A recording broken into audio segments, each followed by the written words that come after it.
Mga kababayan, nais kong ibahagi sa inyo kung paano ko sinusuri at tinitingnan ang mayaambag ng paglago ng pag-unlad ng Pilipinas dahil sa Pax Silica. Dito natin makikita ang pinakamaling pananaw tungkol sa yaman ng ating bansa. Mga kababayan, kung itatanong ko sa inyo ngayon, ano ang pinakamalaking pangarap ng isang bansa upang yumaman?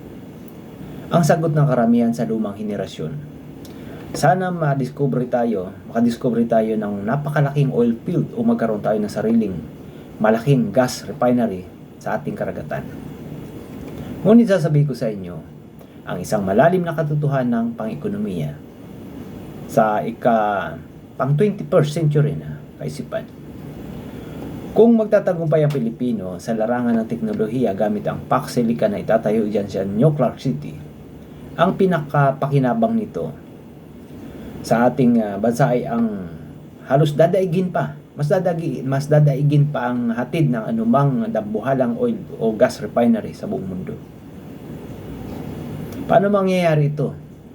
Magsuri tayo gamit ang malinis na lohika at totoong siyensya dito sa ating malayang pag-iisip. Una, ang langis versus silicon. Ang limited volume ng langis versus multiplied value ng silicon. Suriin natin ang pagkakaiba ng dalawang bagay na ito.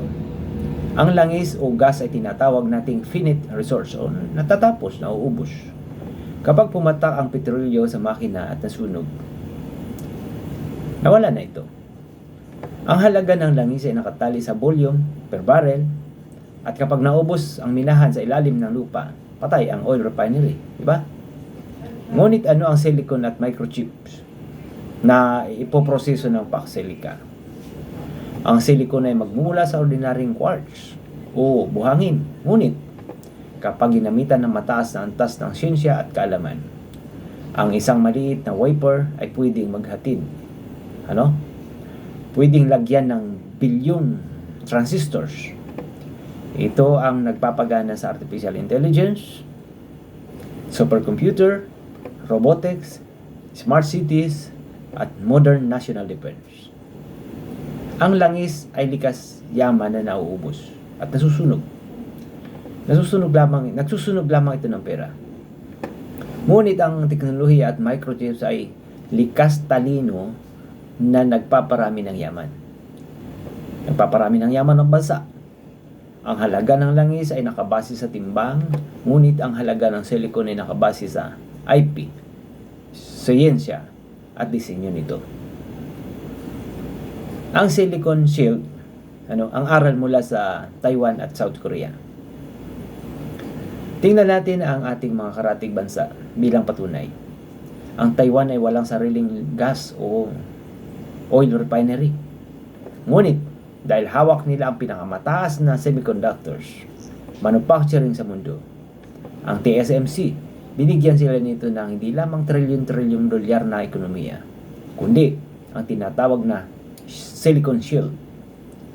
Hindi sila pwedeng galawin o pabayaan ng malalaking bansa dahil kapag huminto ang kanilang mga chips factories, hihinto ang buong mundo.